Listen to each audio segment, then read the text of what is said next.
তো এখন আমরা শিখবো হচ্ছে আরেকটা নতুন প্রবলেম। দেখেন এই টাইপের প্রবলেম আমি ক্লাসে দেখাইছিলাম। Determine the shear force and bending moment at mid point C of the simple beam A B shown in the figure. তার মানে আমার কাছে একটা সিম্পল বিম আছে, বিমের সি পয়েন্টে মানে মিড পয়েন্টে আপনাকে শিয়ার ফোর্স আর বেন্ডিং মোমেন্ট বের করতে বলছে। ঠিক আছে, শিয়ার ফোর্সটা কি সেটা আগে আমাদের একটু দেখা দরকার। ফার্স্টেই দেখেন, ধরেন এই যদি একটা বিম হয়, ঠিক আছে, ধরেন আমি বিমটাকে একটু সেগমেন্টাইজ করি। হ্যাঁ, সেগমেন্টাইজ মানে হচ্ছে ছোট ছোট পার্টে ভাগ করে নেই। এখন দেখেন এই শুধু এই পার্টটাকে যদি একটু চিন্তা করি, এই পার্টটা কিন্তু নিচে পড়ে যেতে চাচ্ছে। ঠিক আছে, এই পার্টটা নিচে পড়ে যেতে চাচ্ছে। কেন পড়ে যেতে চাচ্ছে? কারণ ধরেন যে ও হচ্ছে নিচে পড়ে যেতে চাচ্ছে, একটু দেখাই, ও হচ্ছে নিচে পড়ে যেতে চাচ্ছে। এখন পড়তে পারতেছে না কেন জানেন? কারণ পড়তে পারতেছে না কারণ এই দিকে একটা আপওয়ার্ড ফোর্স ওকে ধরে রাখছে। সিমিলারলি এরকম প্রত্যেকটা সেগমেন্টকেই চিন্তা করা যায় যে এইটা পড়ে যাচ্ছে না কারণ পাশের দুইটা লেয়ারের পাশাপাশি লেয়ারের মধ্যে ফ্রিকশন। তাহলে আমি যদি যে কোনো একটা পয়েন্টকে কিছুক্ষণের জন্য ধরে নেই, ধরেন এই যে হ্যাঁ, তাহলে আমি যদি এই লাইনটাকে ধরে নেই, ধরেন এই লাইনটা, এই পয়েন্টটা, এইখানে শিয়ার ফোর্স বের করার মানে হচ্ছে এইখানে এই ক্রস সেকশনাল এরিয়াটার মধ্যে কতটুক ফোর্স আছে, মানে কতটুক ফোর্স নিচে যেতে সাহায্য করতেছে আর কতটুক ফোর্স দিয়ে ও ধরে রাখছে উপরে। এই ফোর্সটা বের করাই হচ্ছে shear force. Shear force diagram থেকে আমি এটা পাই। শিয়ার ফোর্স ডায়াগ্রামটা কেন ইম্পর্টেন্ট? কারণ শিয়ার ফোর্স ডায়াগ্রামটা বা শিয়ার ফোর্সটা দেখে আসলে বুঝি যে কোন জায়গায় আমার ভেঙে যাইতে পারে বেশি। হ্যাঁ, ভেঙে যাওয়া বলতে আমি বোঝাচ্ছি ধরেন নিচে পড়ে যাইতে পারে, কোন জায়গাটা খুব বেশি ভালনারেবল নিচে পড়ে যাওয়ার ক্ষেত্রে, এইটা বের করা যায় শিয়ার ফোর্স দিয়ে। শিয়ার রেইনফোর্সমেন্ট আপনারা জানেন যে রেইনফোর্সমেন্ট যখন দেন শিয়ার রেইনফোর্সমেন্ট থাকে, বেন্ডিং মোমেন্টের ওখানে রেইনফোর্সমেন্ট থাকে। তো শিয়ার ফোর্স আমাদের বিভিন্ন পয়েন্টে জানা দরকার, জানলে ওইটা অনুযায়ী আমরা ওই জায়গায় আমার স্টিল দিতে পারি। ধরেন যে জায়গায় শিয়ার ফোর্সটা বেশি হবে, হ্যাঁ, সে জায়গায় আমরা স্টিলগুলোকে রিবারগুলোকে ওইভাবে প্লেস করতে পারি। তো এই পয়েন্টে আমাকে শিয়ার ফোর্স বের করতে বলছে এবং বেন্ডিং মোমেন্ট বের করতে বলছে। বেন্ডিং মোমেন্টটা কি? ধরেন একটা বিমের, ধরেন একটা বিম, এটা সিম্পলি সাপোর্টেড একটা বিম। সিম্পলি সাপোর্টেড মানে কি? এই রোলারটাকে দুইভাবে দেওয়া যায়। আমি কিন্তু এইভাবেও দেখাইতে পারতাম, অথবা আমি একবারে এভাবেও দেখাই দিতে পারি। So it's up to me. এখন আমরা জানি যে হিঞ্জ আর রোলার সাপোর্টের মধ্যে মোমেন্ট জিরো হয়। মোমেন্ট জিরো হয় মানে কি? এটা চাইলে আপনি যদি এদিকে ফোর্স দেন, এটা এরকমভাবে বাঁকতে পারে। ঠিক আছে, এরকমভাবে বেঁকে যাইতে পারবে, বাঁকতে ওর আপত্তি নাই। ক্লিয়ার? তো এই যে এইখানে কিন্তু মোমেন্ট জিরো, এই জায়গায় কিন্তু আপনি যদি বাই এনি চান্স এই জায়গাটা কাটেন, ঠিক আছে, ও কিন্তু রেজিস্ট করার চেষ্টা করতেছে। হ্যাঁ, এই পয়েন্টটাতে সে তো বেঁকে যাচ্ছে না, ধরে রাখছে। কেন ধরে রাখছে? আপনি ফোর্স দিচ্ছেন এদিকে, ও এটার অপোজিটে একটা মোমেন্ট বা ফ্লেক্সারাল মোমেন্ট বলে, একটা অপোজিটে একটা ফোর্স দিচ্ছে, বুঝছেন? তো এই জিনিসটা আমাদের জানতে হয় যে এই জায়গায় কিন্তু একটা এরকম মোমেন্ট আছে। যেই পয়েন্ট, সব পয়েন্টেই মোমেন্ট থাকবে except for this point and this point. যদি ফিক্স সাপোর্ট হইতো তাহলে এখানে কিন্তু মোমেন্ট থাকতো, কারণ আমরা পড়ছি ফিক্স সাপোর্টে রিয়াকশনের সাথে সাথে মোমেন্টও থাকে। বুঝতে পারছেন? তো গেল। এখন আমাকে বলছে যে এই পয়েন্টে আমার এই পয়েন্টে মোমেন্ট আর শিয়ার ফোর্স বের করতে। মোমেন্ট বের করি হচ্ছে, ধরেন আপনার যেই পয়েন্টে মোমেন্ট বের করতে হবে, আমি ওই পয়েন্টটাকে কেটে নিব সবসময়, ওই পয়েন্টটাকে কেটে নিব এবং একটা সাইড দেখব। আমি শিয়ার ফোর্সের সময় বলছি যে এরকম করে দেখাইছি, তাই না? শিয়ার ফোর্সটা দেখানোর সময় এরকম করে দেখাইছি, তার মানে শিয়ার force comes from vertical forces. So এখানে যদি ভার্টিক্যাল ফোর্স থাকে, ধরেন এই পয়েন্টে একটা ভার্টিক্যাল ফোর্স আছে, এই ভার্টিক্যাল ফোর্সের জন্য এই পয়েন্টে শিয়ার ফোর্সটা বেশি হবে। বুঝতে পারছেন? Shear force comes from vertical force. তাহলে আমি যদি বলি যে shear force comes from summation of F of Y, আর মোমেন্টটা আসে হচ্ছে ধরেন আপনার এই বিমের এখানে কেটে নিলাম, কেটে আমি যে কোনো একটা সাইড দেখবো, যে কোনো একটা, যেমন আমরা ধরে নিতে পারি যে এই সেকশনটা, হ্যাঁ কেটে নিছে অর্ধেক, এখানে আমার একটা আপওয়ার্ড লোড আছে উইচ ইজ 6 কিলো নিউটন। আর কি কোনো লোড আছে? আছে। শিয়ার ফোর্সের সময় অ্যাকশন, শিয়ার ফোর্স এবং মোমেন্টের সময় অ্যাকশন রিয়াকশন দুইটাই আমাদের জানা লাগে। সো অ্যাকশন তো আমি আঁকলাম which is this is action, but there is also a reaction which is coming here. তার মানে এখানে একটা রিয়াকশন আমার আছে, এখানে আমার একটা রিয়াকশন আছে। আমি এইটাকে নিচ্ছি না কেন? কারণ আমি এখানে কেটে একটা সাইড দেখব। সো এই যে এই জায়গায় কাটছি, কেটে একটা সাইড দেখতেছি। এই জায়গায় আমার ধরলাম যে শিয়ার ফোর্সটা হচ্ছে এরকম, শিয়ার ফোর্স আমার নিচের দিকে নামাই দিতে চাচ্ছে, হ্যাঁ শিয়ার ফোর্সটা আমার নিচের দিকে, এটা বের করতে হবে। ক্লিয়ার?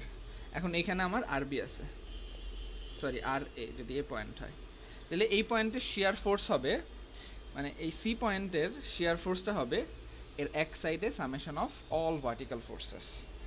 তার মানে ফার্স্টে আমার রিয়াকশানগুলোকে বের করতে হবে, যেটা আপনারা পারবেন। যেমন কিভাবে বের করব রিয়াকশান? ফার্স্টে একটু রিয়াকশানটা বের করি। আমার এ পয়েন্টের অ্যাবাউটে আমার মোমেন্ট জিরো। কেন মোমেন্ট জিরো? কারণ এটা হচ্ছে আমার হিঞ্জ সাপোর্ট, হিঞ্জ সাপোর্টে মোমেন্ট জিরো হয় সবসময়, রোলার সাপোর্টেও তাই।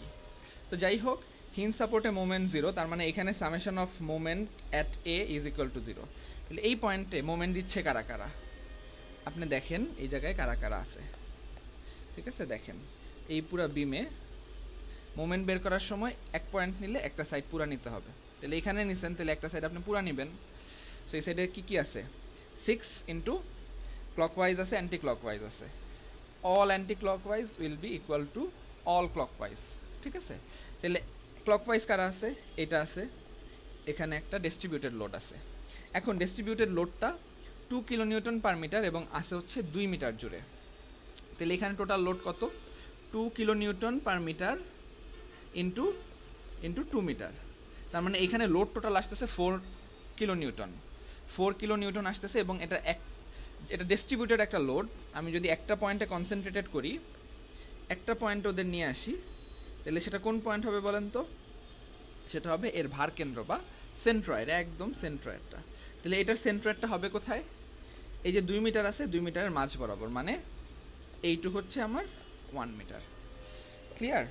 তাহলে এখন ক্লকওয়াইজ কারা? দেখেন ক্লকওয়াইজ হচ্ছে আমার 6 ইন্টু মাঝখানের ডিস্টেন্স। মোমেন্ট মানে কি? Force into distance. কোন পয়েন্ট থেকে ডিস্টেন্স? যেই পয়েন্টের মোমেন্ট আপনি বের করতেছেন। তাহলে 6 ইন্টু 1। আবার এটা যেমন ক্লকওয়াইজ, এটাও তো ক্লকওয়াইজ। তাহলে 2 ইন্টু 2 মানে হচ্ছে আমার টোটাল লোডটা, ইন্টু ডিস্টেন্স কত? 1 প্লাস 1 প্লাস 1 প্লাস 1, 3। এটা হচ্ছে আমার টোটাল ক্লকওয়াইজ, ঠিক আছে? অ্যান্টি ক্লকওয়াইজ কোনটা? এই পয়েন্টের অ্যাবাউটে অ্যান্টি ক্লকওয়াইজ দিচ্ছে মাত্র শুধু এই যে এইটা, এই যে এই লোডটা।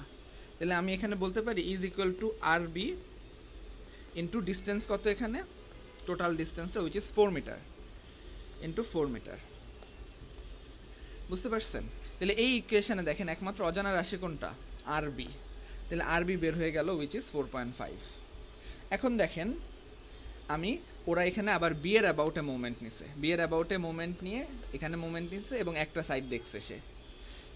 হ্যাঁ, এটা যেমন করা যায়, এটা কি করছে তাহলে? এই যে এখান থেকে যদি দেখেন, এখান থেকে আর এ রিয়াকশন ফোর্সটা এখানে, তাহলে 4 ইন্টু আর এ, যেটা হচ্ছে আমাকে ক্লকওয়াইজ ঘোরানো ট্রাই করতেছে, বাকিগুলো অ্যান্টি ক্লকওয়াইজ। এটা যদি বিম হয়, এখানে যদি সাপোর্ট হয়, এগুলো হচ্ছে অ্যান্টি ক্লকওয়াইজ। তাহলে 4 into R A is equal to 2 into 2। কেন? 2 কিলো নিউটন পার মিটার আর আছে 2 মিটার জুড়ে। তাহলে এখানে লোড হচ্ছে 2 ইন্টু 2, 4। এবং এখান থেকে ডিস্টেন্সটা কত দেখেন? এই যে সেন্ট্রয়েডের ডিস্টেন্সটা হচ্ছে 1 মিটার। তাহলে 2 ইন্টু 2 ইন্টু 1। আবার আরেকটা লোড কি আছে? 6। তাহলে 6 ইন্টু 3। কেন? কারণ এখান থেকে 1 2 3, তাহলে 6 ইন্টু 3। এই ইকুয়েশন থেকে আমি আর এটা পেয়ে গেলাম, আর এ পাইছি, আর বি পাইছি। যে কোনো বিমের প্রবলেমে ফার্স্টে আমাকে রিয়াকশানগুলো বের করে ফেলতে হবে। রিয়াকশান বের করে ফেলছি। এখন আমি কিন্তু এটা অন্যভাবেও বের করতে পারতাম। কিভাবে? All vertical forces are equal, summation of all vertical forces is 0, তাহলে আমি বলতে পারি না আর এ প্লাস আর বি, নিচ থেকে আসতেছে এই দুইটা আর উপর থেকে আসতেছে কি 6 ইজ ইকুয়াল টু 6, আর এটা হচ্ছে প্লাস 2 ইন্টু 2, 2 ইন্টু 2 কেন, 2 কিলো নিউটন পার মিটার আছে 2 মিটার জোরে। তাহলে এইখানে আমি দেখেন আগের ইকুয়েশনে আমি আরবি পেয়ে গেছি, এই আরবিটা যদি আমি এখানে বসাই তাহলে এই ইকুয়েশনে অজানা রাশি কে থাকে, আর এ থাকে, বের হয়ে গেল। তাহলে আমার আর এ আর বি এর প্রবলেম শেষ, আর এ আর বি জেনে গেছি। আমাকে বের করতে হবে কি, বের করতে হবে এই পয়েন্টে শিয়ার আর মোমেন্ট। শিয়ার মানে হচ্ছে ভি আর মোমেন্ট মানে হচ্ছে এম। তো দেখেন আমরা কি করব, আমরা হচ্ছে ফার্স্টেই যে জায়গাটা বের করতে হবে ওই জায়গাটা কাটবো, কেটে একটা সাইড দেখব। ধরেন দেখেন এই জায়গায় বাম সাইডটা আমার জন্য কম্পারেটিভলি ইজি, বাম সাইডটা কম্পারেটিভলি ইজি। তাহলে আমি এখানে ধরে নিলাম এই, এবং এখানে আমার একটা আপওয়ার্ড ফোর্স আছে এইটা, এবং এখানে একটা ডাউনওয়ার্ড ফোর্স আছে 6। এই পয়েন্ট থেকে ডিস্টেন্স কত, এখানে 1 মিটার আর এখানে ডিস্টেন্স হচ্ছে 1 মিটার। তাহলে এই জায়গায় হচ্ছে আমার ভিটা, বুঝতে পারছেন? তাহলে এখন এই পুরো সিস্টেমে এই যে সিস্টেমটা, এই সিস্টেমে summation of all vertical forces and summation of all মানে all vertical forces will be 0। তার মানে আমি বলতে পারি কি এখানে ভি আছে, তাহলে উপর থেকে আসতেছে কি 6, আর এই যে একটা ভি, এটাই কিন্তু আমার শিয়ার ফোর্স, এটাই বের করতে হবে। আর নিচ থেকে আসতেছে কে, শুধুমাত্র আমার আর এ, আর এর মানটা আমি আগে বের করছি কত, 5.5। তাহলে দেখেন এখানে আমার ভি বের হয়ে গেছে, ভি আসে কত 5.5 minus 6 which is minus 0.5। Minus 0.5 মানে কি, আমি ধরে নিয়েছিলাম নিচে, আসছে আমার নেগেটিভ, তার মানে আমার ধরাটা ভুল হয়েছিল, মানে শিয়ার ফোর্সের ডিরেকশন উপরের দিকে, বুঝতে পারছেন? শিয়ার ফোর্সের ডিরেকশন আমার উপরের দিকে, ক্লিয়ার? আচ্ছা, এখন আমি এভাবেও করতে পারতাম যে দেখেন আমি ধরে নিচ্ছি summation of F of Y equal to 0 and উপরটা হচ্ছে আমার পজিটিভ, উপরটা পজিটিভ। তাহলে উপরে কারা কারা দিচ্ছে, আর এ, আর নিচে কারা কারা আসতেছে, নিচেটা নেগেটিভ হবে, তাহলে নিচে হচ্ছে 6 এবং মাইনাস ভি ইকুয়াল টু 0, তাহলে ভি ইকুয়াল টু মাইনাস 0.5।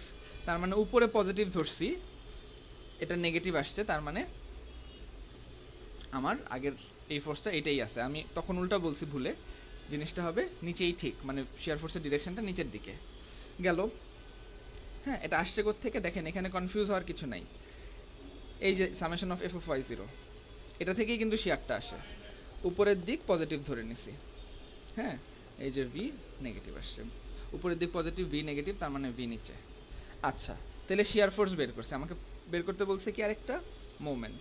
তাহলে মোমেন্ট বের করার জন্য আমার এই ক্রস সেকশনটা, এই কাটা জায়গাটাই দরকার। হ্যাঁ, তো ধরে নিচ্ছি আমার মোমেন্ট হচ্ছে এই ডিরেকশনে, এই পয়েন্টের মোমেন্ট আমি বের করতে চাই। হ্যাঁ, এখন দেখেন যে মোমেন্ট অ্যাট সি কেটে নিছি, কাটা বিন্দুতে মোমেন্ট সবসময় ধরে নিব 0, ঠিক আছে, ধরে নিব 0, কারণ এই মোমেন্টটা এটাকে ক্যান্সেল আউট করে দিচ্ছে। তাহলে moment summation of moment at C equal to 0। এখন আমি যদি লিখি এইখানে কোন কোন মোমেন্ট আছে, আর এ ইন্টু 1, এটা কোন দিকে ঘুরাইতে যাচ্ছে দেখেন, বা আমি যদি এইভাবে দেখি, এই যে এটা হচ্ছে আমার সি পয়েন্টে মোমেন্ট, আর এটা বলতেছি summation of moment at C, ঠিক আছে। তাহলে summation of moment at C 0, but সিতে কিন্তু একটা মোমেন্ট আছে, ঠিক আছে, এটা হচ্ছে আমার এম, এটা বের করতে হবে।